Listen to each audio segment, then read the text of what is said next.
Hi friends, இன்றைக்கி நம்மளுடைய சேனலில் சங்கடங்களை தீர்க்கக்கூடிய சங்கட சதுர்த்தியை பற்றி தான் பார்க்க போகிறோம். நம்மளுடைய சேனலில் சப்ஸ்கிரைப் பண்ணாமல் பார்க்குறவங்க சப்ஸ்கிரைப் பண்ணிவிட்டு பாருங்கள். பக்கத்தில் இருக்கிற பெல் ஐக்கானை கிளிக் பண்ணிக்கோங்க. அப்போ தான் அடுத்தடுத்து புது வீடியோஸ் உங்களுக்கு நோட்டிஃபிகேஷனில் வரும். ஆவணி மாதத்தில் வர 2 சதுர்த்திகளுமே எப்படி முக்கியமானதோ அதே மாதிரி தான் புரட்டாசி மாதத்தில் வருகின்ற சதுர்த்தியே மிக மிக முக்கியமானது. அதுவும் விநாயகர் சதுர்த்திக்கு அப்புறம் வருகின்ற சங்கட சதுர்த்தி பலவிதமான நன்மைகள் நமக்கு வழங்கக்கூடிய ஒரு சிறப்பான ஒரு நாள். புரட்டாசி மாதத்தில் இந்த ஆண்டு வரக்கூடிய சங்கட சதுர்த்தி மிகவும் சிறப்பு வாய்ந்தது. புரட்டாசி முதல் சனிக்கிழமையில் மகாலய பக்ஷ காலத்தில் நம்முடைய கஷ்டங்கள் அனைத்தையும் போக்கக்கூடிய நாளாக இந்த நாள் வருது. இந்த நாளில் விரதம் இருந்து வழிபட்டால் என்னென்ன நன்மைகள் கிடைக்கும் அப்படிங்கிறத பார்த்துடலாம். விநாயகர் பெருமானுக்குரிய சதுர்த்தி திதியானது தேய்பிரையில் வரும்பொழுது அதை சங்கட சதுர்த்தி அப்படின்னு சொல்கிறோம். வளர்பிறை சதுர்த்தியை விட தேய்பிறை சதுர்த்தியானது சங்கடஹர சதுர்த்திலேயே அதிகமானவங்க விரதம் இருந்து விநாயகரை வழிபடுறது வழக்கம். சங்கட சதுர்த்தியில் விரதம் இருந்து விநாயகரை மனதார வழிபட்டால் நம்மளுடைய வாழ்க்கையில் இருக்கிற துன்பங்கள் அனைத்தும் காணாமல் போயிடும் அப்படிங்கிறது நம்பிக்கை.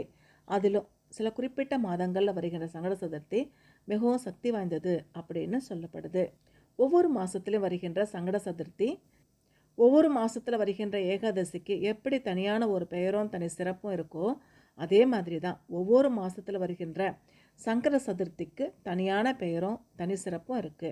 அப்படி புரட்டாசி மாதத்தில் வருகின்ற சங்கட சதுர்த்திக்கு விக்னராஜா சங்கடஹர சதுர்த்தி அப்படின்னு பேர்.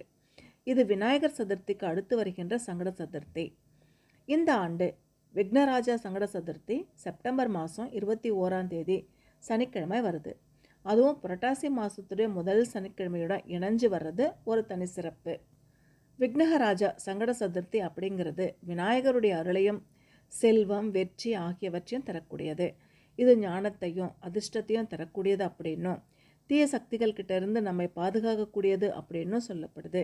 இதனால் இந்த நாளில் விரதம் இருந்து விநாயகருடைய மந்திரங்களை பாராயணம் செய்து அவருக்கு மோதகம் படைத்து வழிபடுறதுனால விநாயகருடைய பரிபூரணமான அருள் நமக்கு கிடைக்கும். விக்னராஜா சங்கடஹர சதுர்த்தியில் விரதம் இருந்து தன்னை வழிபடுறவங்களுக்கு பலத்தையும் அருளையும் தந்து வழிகாட்டுவார் கணபதி.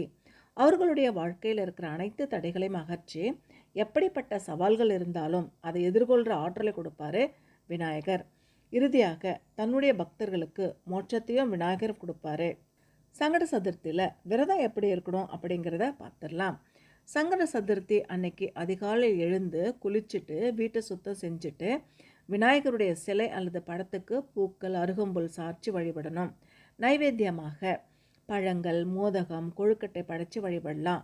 நாள் முழுவதுமே விநாயகருடைய மந்திரங்களை சொல்லியபடி இருக்கணும். மாலையில் விநாயகருக்கு நடக்கிற அபிஷேகங்கள் பூஜைகள் ஆகியவற்றை தரிசித்து சந்திரனை தரிசித்த பிறகு விரதத்தை நிறைவு செய்யணும். இப்படி விரதம் இருக்கிறது விநாயகருக்கும் நமக்கும் இடையிலான உறவை பலப்படுத்தும். புரட்டாசி மாதத்தில் வருகின்ற இந்த சங்கட சதுர்த்தியுடைய விரதத்துடைய சிறப்பு பற்றி பார்க்கலாம். இந்த ஆண்டு புரட்டாசி சனிக்கிழமையோடு இணைஞ்சு வர்றதுனால விக்னராஜா சங்கட சதுர்த்தியில் விரதம் இருந்தால் பெருமாளுடைய அருளும் நமக்கு கிடைக்கும். விநாயகர் பெருமாள் இருவருமே நம்மளுடைய துன்பங்கள் அனைத்தையும் போக்கி மகிழ்ச்சியான ஒரு வாழ்க்கையும் இறுதியில் மோட்சத்தையும் தரக்கூடியவங்க. இதனால் பக்கத்தில் இருக்கிற ஏதாவது ஒரு விநாயகர் கோவிலுக்கு போயிட்டு விளக்கேற்றி மனதார வழிபட்டால் இறையருளும் முழுவதுமாக கிடைக்கும். நம்மளுடைய துயரங்களை போக்கும் தன்மையுடையவர் விநாயகர். இந்த சங்கட சதுர்த்தி அன்று விநாயகரை வழிபட்டு நம்மளுடைய வாழ்க்கையில் பல கஷ்டங்களை போக்கி நல்லதை பெறுவோம். வாழ்க்கையில் சந்தோஷமாக வாழ்வோம். நன்றி.